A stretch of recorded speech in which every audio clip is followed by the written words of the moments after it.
Sometimes we don't realize how little we know about God until we try to explain God or God's ways to someone else. And then we realize we're so quickly in over our heads.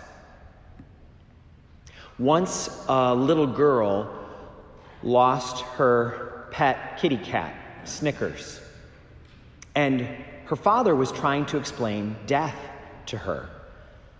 And he said, God needed Snickers in heaven more than we did.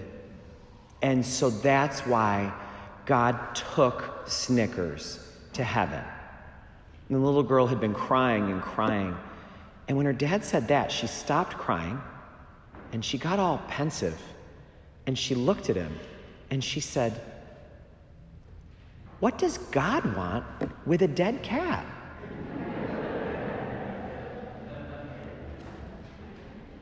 We say things about God all the time that don't really make sense. And if you look at the way we've practiced our religion over many, many ages, we realize that fear operates in a big way in our relationship with God. Lots of fearful messages about God. God took Snickers. God sees everything you do. God is there to witness the very worst moments and all the bad choices. God is disappointed in you when you do that. We have that terrible feeling that looms over us all the time, that just when we let our guard down, just when we decide we're going to relax and have a beautiful Christmas, God might take away someone that we love. We're always dealing with that feeling about God, which when you think about it, that description of God makes God not unlike the Grim Reaper. So that is not a complete way of looking at God, clearly, because when we focus on that, it's like a focus on God always taking from us. And God is not a taker. Our entire life is from God. God doesn't take, God gives all the time, always.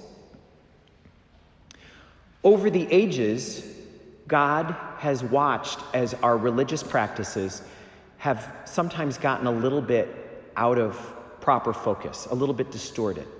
It's true for all the religions of the world. We get a little too focused on atonement all the time. We focus a lot on how unworthy we are as God's creatures. And we tell our kids things that maybe make for good positive or negative reinforcement, or maybe are really good for having good boys and girls, but are terrible for helping them understand more about God. We tell them that God took Snickers. And we mean well so often when we do that. But it means that God had to find a way to communicate with us that wouldn't terrify us. Over the ages, there was no way for God to appear that didn't terrify us. In a burning bush, in a whirlwind. God was always trying to connect with us and terrifying us. And we heard over the ages that God spoke to people, Abraham and Moses. There were all of these supernatural experiences of God. But we were so afraid that God would someday come to us and we wouldn't be able to handle it. So God found a way that would be unmistakable as a loving gesture. God found a way that we wouldn't be terrified, because it would be so illogical to be terrified of a tiny little baby.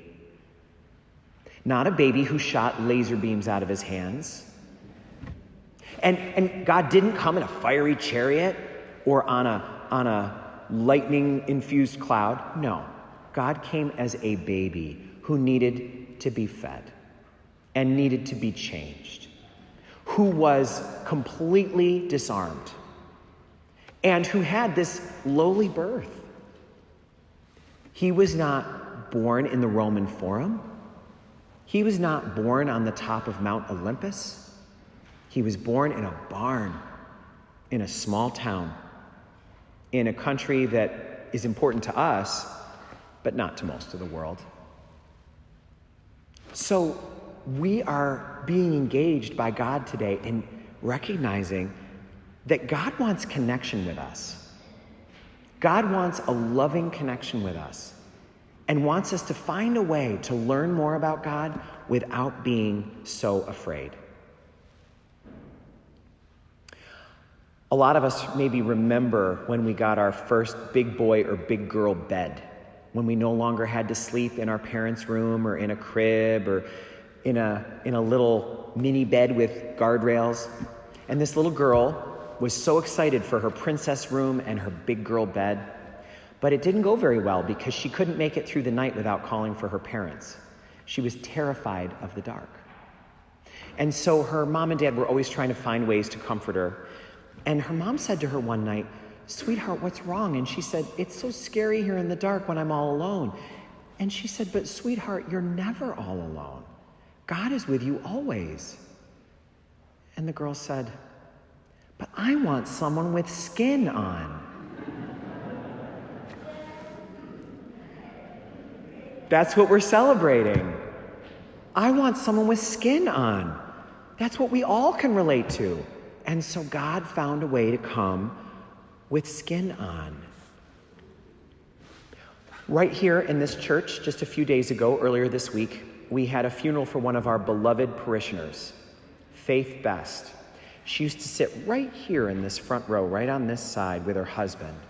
She was the one who had the beautiful coordinated outfits always. She often had a great hat. Many of us might not have known Faith personally, but knew who she was. I learned about her that she came to Glens Falls about 60 years ago when she got married. And her homestead growing up was in Cohoes, where she was the youngest of, get this, 16 kids. Huge family. And one of her older sisters had a child named Chrissy who was born unable to speak or to hear. And there were no schools in the area that could help her, and her family wasn't able to communicate with her. And so she went to a boarding school in Buffalo where she could learn how to communicate and live in the world, unable to hear and unable to speak. Being the youngest in the family, Faith was just a few years older than Chrissy, her niece, and so she was always trying to befriend her and be connected with her, but she couldn't break through the wall. She wanted to talk to Chrissy, but Chrissy couldn't hear her. She wanted to listen to Chrissy, but Chrissy couldn't speak. And Faith couldn't tolerate not being able to enter Chrissy's world. So one year, while Chrissy was in Buffalo for the 9 months of study, Faith learned sign language. And when Chrissy came home that summer to Cohoes, she could enter her world and she could connect with her. She found a way. And that's what Christmas celebrates. God found a way. After centuries of trying to get messages to us and have us partially understand or sometimes not understand at all, or often even worse, understand wrongly and go running off with that as being the message, God found a way that we wouldn't be afraid of, in a language that we could understand. And sometimes it hurts us to see that that doesn't always matter to people. Some people still couldn't understand the message. They misinterpreted it. Others are kind of just apathetic about it. As long as everything's going along okay or well enough, this doesn't seem to matter. But God did it anyway, because connection with us is what matters to God. A man in his 80s was once impatient for an appointment at a doctor's office. He was there one morning for a pretty routine appointment, but the doctor couldn't help but notice that he was checking his watch and he was impatient and he was itchy to go. And so the doctor asked him what he was doing that day and what he was going to next. And he said, "I'm going to the nursing home where my wife is so I can have breakfast with her." And the doctor said, "Oh, I'm sorry that your wife is in the nursing home. How's her condition?" And the man said, "She's got really advanced dementia, and she hasn't recognized me now in 5 years." So the doctor asked, So why do you go and have breakfast with her every day if she hasn't recognized you in 5 years? And the man said, she doesn't know me, but I still know who she is. We may not know God. We may tell each other stories about God that are only partially true or aren't even true at all. But God knows who we are. God remembers making us. God remembers the love that went into our creation. And so it doesn't matter to God if we're confused or if we're apathetic or if we're wrong-headed. We may not know God, but God still knows us. A lot of us have spent a lot of our lives thinking that Jesus came to change God's mind about us. But that's not why he came. He didn't need to change God's mind about us. He needed to change our minds about God.